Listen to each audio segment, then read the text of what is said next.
La nouvelle classe maître Aimé Mafuta H9 Ombonga wa ihana lihari amenda Mwene yibu hanyu komersindo Excellence Luki Kizenga Weza we Maître Aimé Mafuta, bonjour.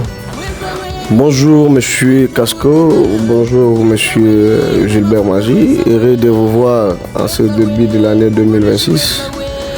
Je vous reçois en tant que chrétien, tout en vous souhaitant mes meilleurs vœux, que l'Éternel Dieu vous accompagne tout au long de cette année 2026. Merci.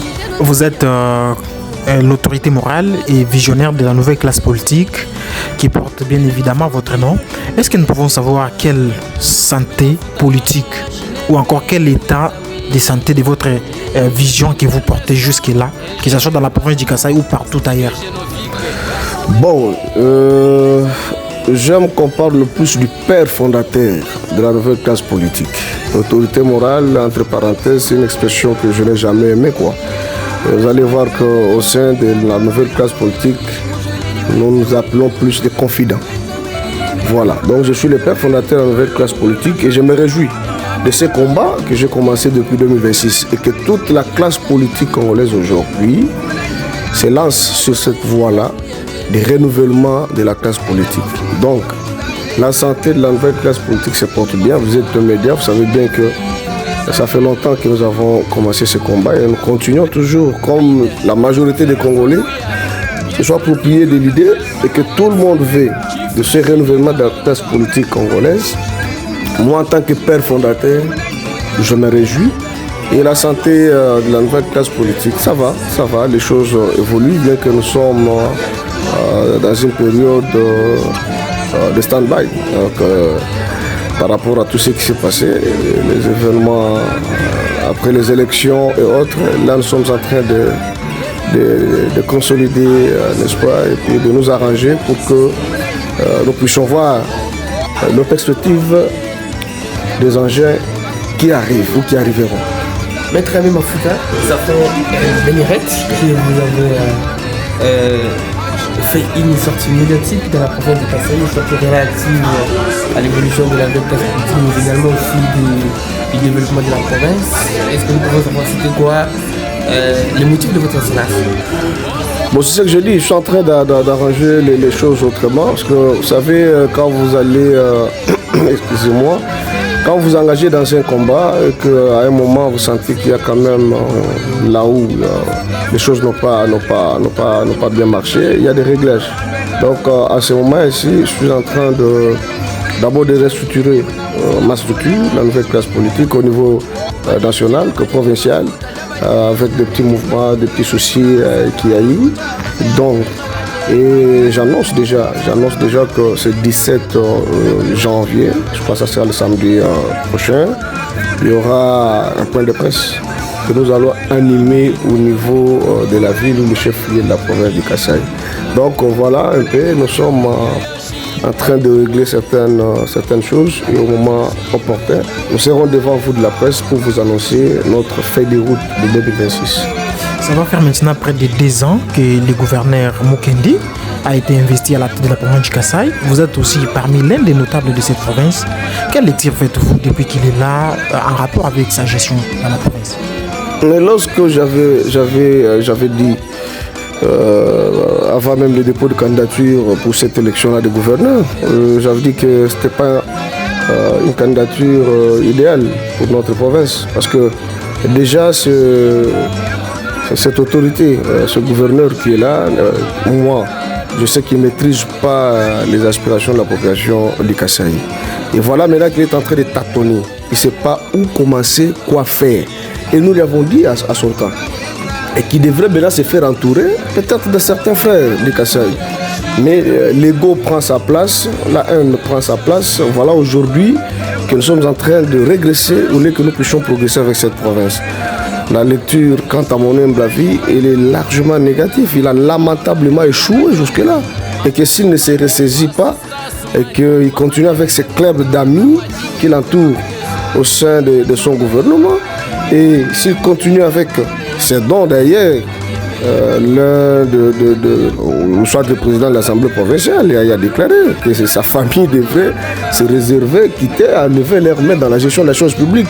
Vous voyez que tout cela nous conduit, moi personnellement, vous dire que ce gouverneur a lamentablement échoué.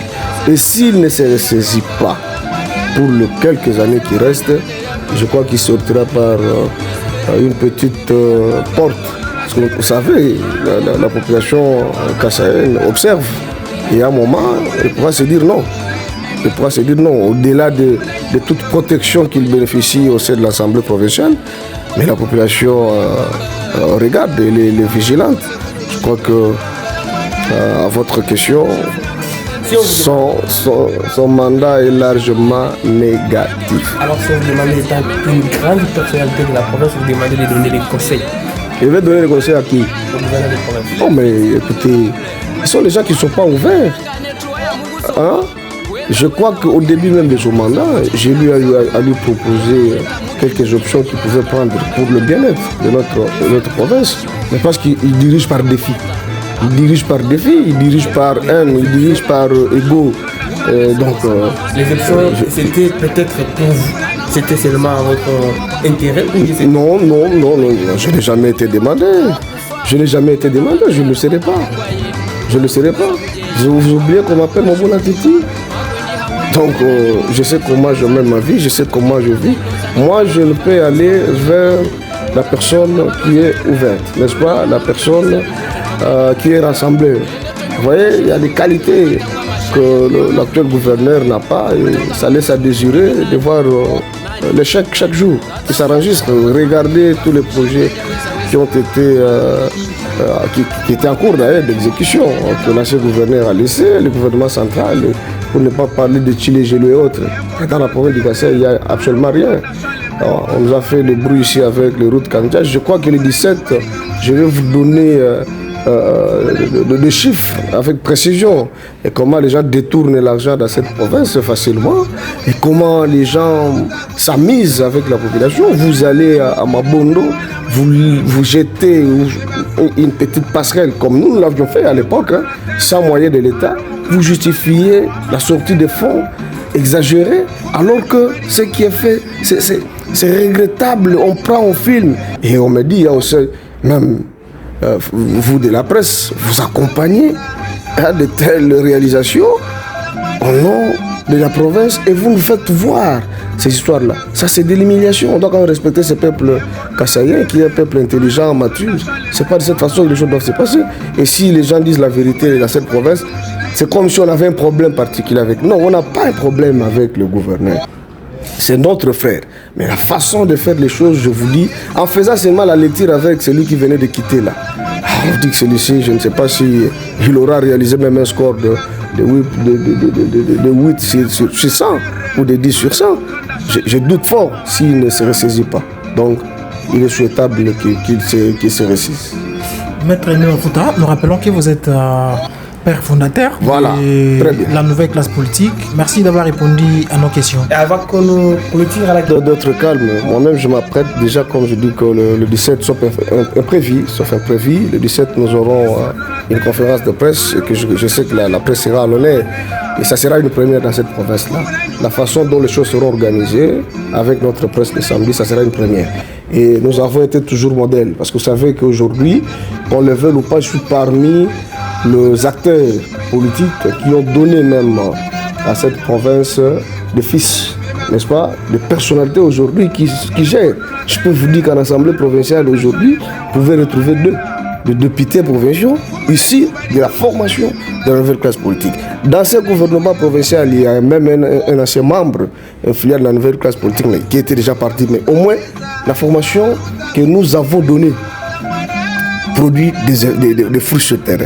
Donc, ça continue. Je ne me fatigue pas. Au-delà des petits soucis qui arrivent, des petits mouvements auxquels je suis déjà habitué, je continue avec la formation des hommes au service de notre nation ou de notre province. Donc, aux confidents de la nouvelle classe politique, je leur demande d'être sereins, que ce samedi, nous aurons un point de presse que nous allons animer sur place au niveau de la ville de Chikapa et nous allons voir comment mettre de structures en place, le nouveau cordon qui sera d'ici là nommé avec toute son équipe et une équipe solide qui va pouvoir accompagner notre vision sur le terrain. Merci d'avoir répondu à nous. C'est moi qui vous remercie. Oui, Maître Aimé Mafuta, parlons un peu de cette question très polémique au Kasaï. Nous avons appris la démission du coordonnateur provincial de la nouvelle classe politique au Kasaï. Et qu'est-ce qui n'a pas marché en rapport avec cette démission? Est-ce que vous, étant que visionnaire de cette structure, est-ce que vous regrettez le départ de votre cordon qui était jusque-là votre représentant dans la province du Kasaï? Dans la nouvelle classe politique, il y a seulement 2-3 départs que j'ai à regretter au sein de la nouvelle classe politique. Et c'était le départ de l'actuel député provincial Cédric Moussongo, de Zachary Ilunga, parce qu'ils étaient des pionniers de la nouvelle classe politique. Donc voilà la réponse qu'il faut à cette question.